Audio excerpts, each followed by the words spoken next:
Estamos distribuyéndonos el territorio, los 4 precandidatos del frente, además de las 9 actividades en común, el resto del tiempo lo estamos utilizando para cubrir el mapa.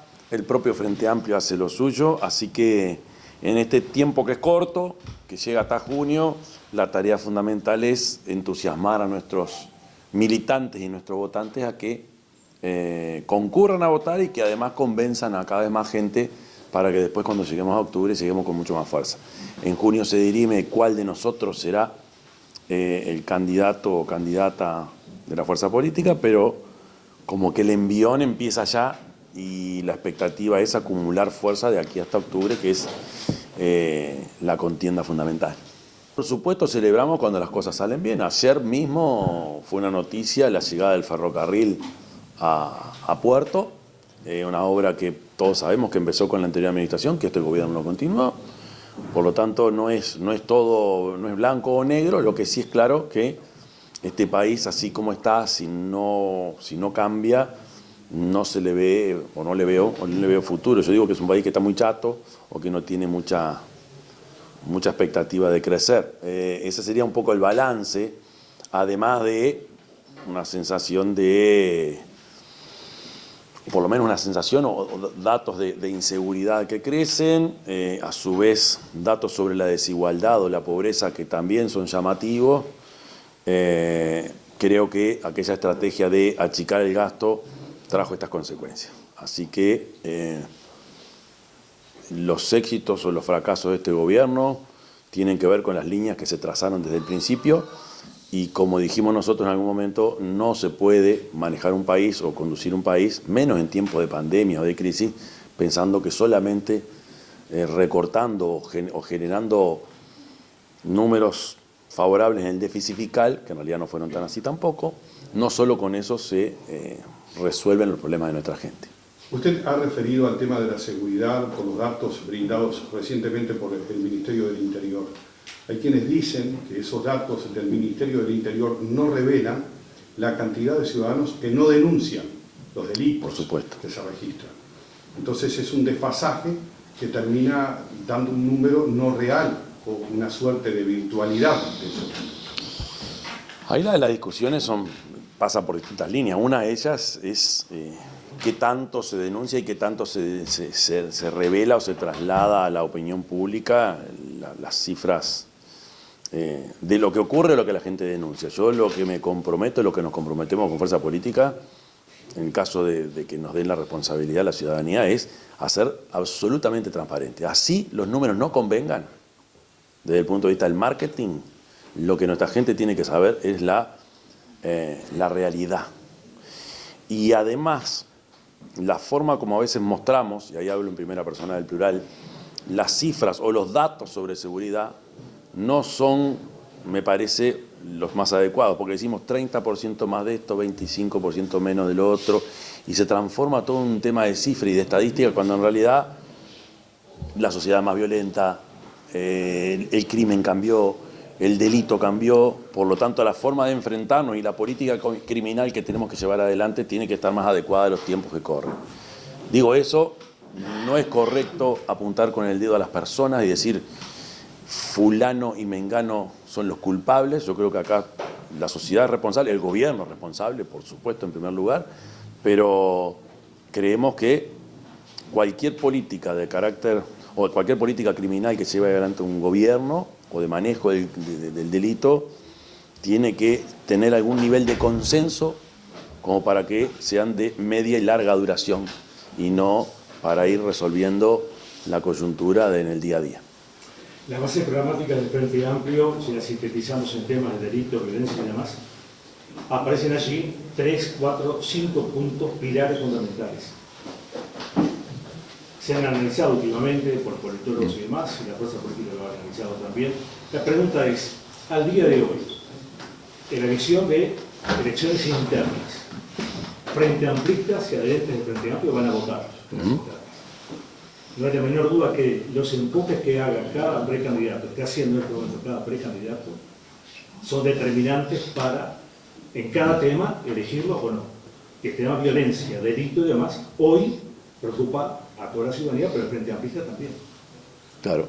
¿Cómo sintetiza qué pilares, qué temas, qué asuntos de esas bases programáticas enfatizaría eventualmente siendo candidato a la presidencia de la República? Lo que hay que destacar es que después de largas discusiones de carácter programático, después de la experiencia incluso de un frente amplio en el gobierno, con los éxitos y los fracasos, la conclusión a la que hemos llegado todos, y que después se tendrá que reflejar en un plan de gobierno, con medidas concretas, indican que ningún abordaje individual o puntual o sectorial resuelve los problemas de seguridad y justicia, que van de la mano. Se suele hablar de abordaje integral. ¿Qué quiere decir esto? Que no lo resolvés solo haciendo algunos cambios en el Ministerio de Interior o haciendo algún cambio en el Poder Judicial o en Fiscalía. Acá tienen que participar todos los entes del Estado, la educación tiene que participar, la salud tiene que participar, por supuesto el manejo de las cárceles. Todo eso implica una entrada desde distintos lugares del Estado en el territorio concreto. Cualquier solución que nosotros planteemos que sea de carácter puntual y única, por ejemplo, decimos, vamos a hacer 10 cárceles más.